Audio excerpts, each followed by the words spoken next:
So yesterday, Wednesday, June 8th, 2022, at approximately 15:05 hours, Sheriff's personnel transported Shaquille Lash, 28, from Tehachapi State Prison to the Sacramento County Main Jail.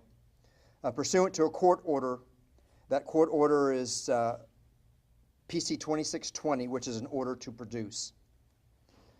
Lash was booked into custody for a violation of the California Unemployment Insurance Code 2101 and scheduled to appear in court on Friday, June 10th, 2022.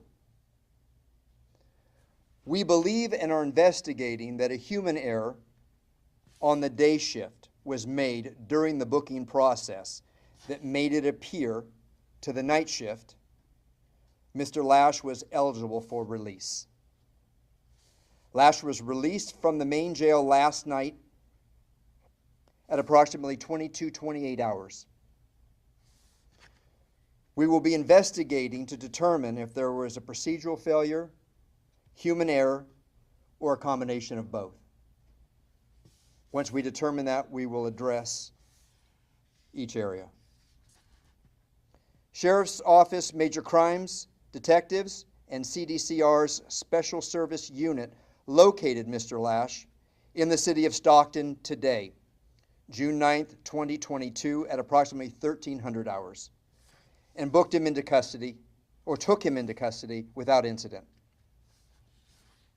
To give you some background on Mr. Lash, he was admitted to state prison back on May 14th, 2013, from San Joaquin County to serve life with the possibility of parole for carjacking, second-degree robbery with enhancements for committing a street gang act in the commission of a violent felony, and being armed with a firearm as well as vehicle theft. He was not scheduled to be considered for parole until 2035. He is back in custody, as I said, at this time. If you have some questions, I can answer them here. Could you spell his first and last name for me? His first name is Shaquille, Shaquille. His last name is Lash, Lash. He's 28 years old.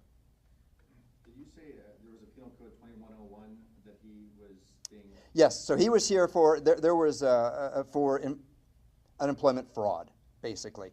Even though he had already been in custody? Yes, because people were doing this, and there are billions of dollars missing from unemployment in this state because of inmates gaming the system. And he's just one of many. So are you saying he was ordered back to the county to appear in court? Yes, on those charges. Again, those are PC 2101 of the insurance code. I'm sorry, not PC, insurance code 2101. Transported to the main jail from where? He's not being held at the main jail, and at this point we're not going to say where, but he is in custody. Initial transfer yesterday. It went from Tehachapi to the main jail. And Tehachapi, is that a state prison? Yes.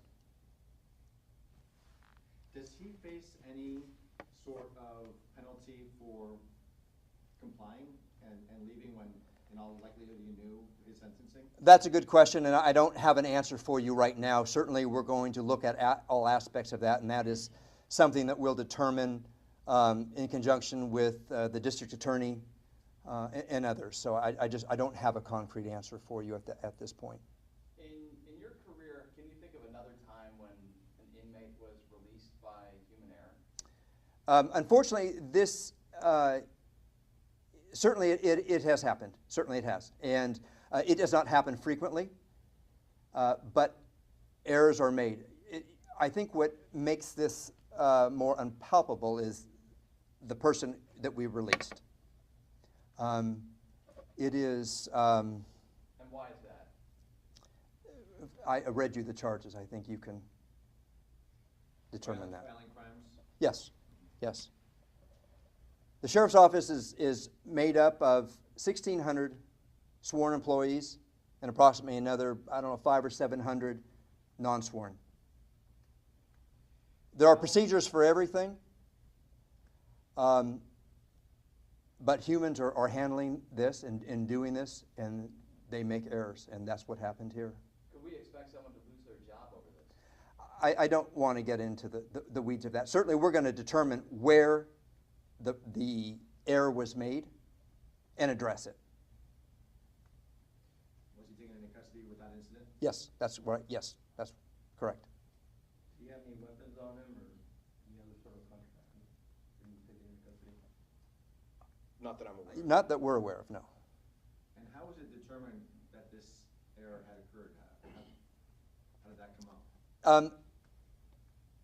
As part of the process, the release process, there are checks and balances that multiple people look at.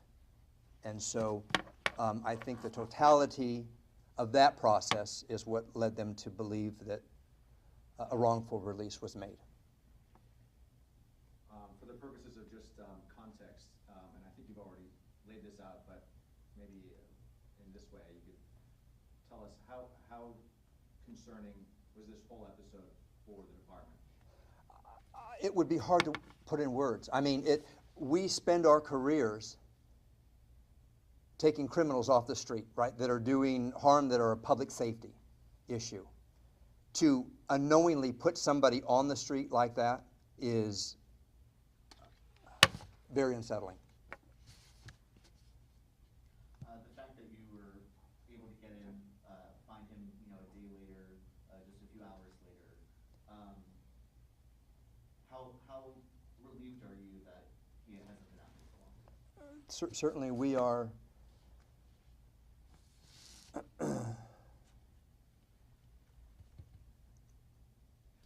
we are happy over the fact that Mr. Lash was not able to commit any crimes, additional violent crimes, while he was out. It is certainly a sigh of relief, if that's what you're looking for me to say. That certainly is for everybody.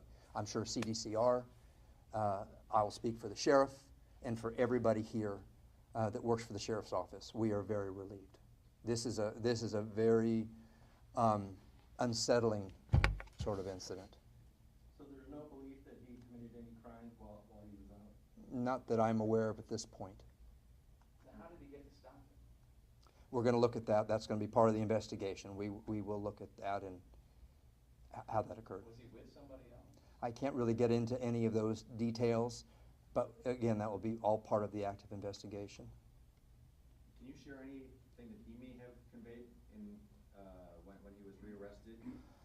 I couldn't predict. I was not there, and honestly, I have not talked to the officers that took him into custody, so I don't know that I could really speak to that myself.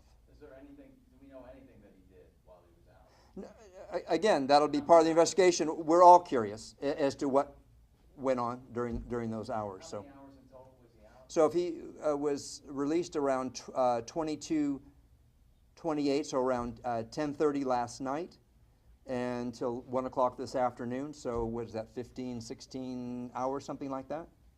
Yeah. So we're still trying to account for what he was up to during those hours? Yes. Yeah. And the violent crimes that he has already been convicted of, the carjacking and the... So let me go through it again for you. He was committed back on May 14th, 2013, to serve a life sentence with the possibility of parole for carjacking, second-degree robbery with enhancements for street gang activity. In the commission of a violent felony, he was armed with a firearm, and lastly for motor vehicle theft. And that conviction, was that a Sacramento County conviction, or was that? No, my understanding is that was a San Joaquin County. I think that the subject might have ties to that area. And where's he from?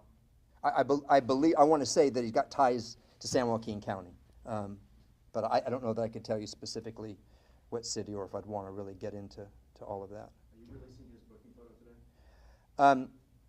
No. I think that where you can get that from is CDCR. They'll put out a press release also, I'm sure.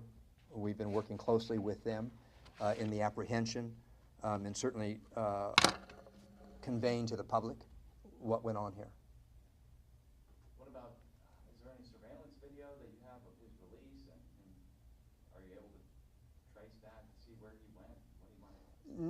No, I mean, I'm certainly once you leave the jail, we would be looking for video that surrounding buildings might have, and whether investigators are looking at that, I would imagine, but I could not say for sure. 'Cause I know there will be a very thorough investigation, and they have lots of techniques for doing that, and certainly surveillance in surrounding areas is one of those techniques. Yeah. Thank you, sir. Anything else? Thank you guys for coming. Appreciate it.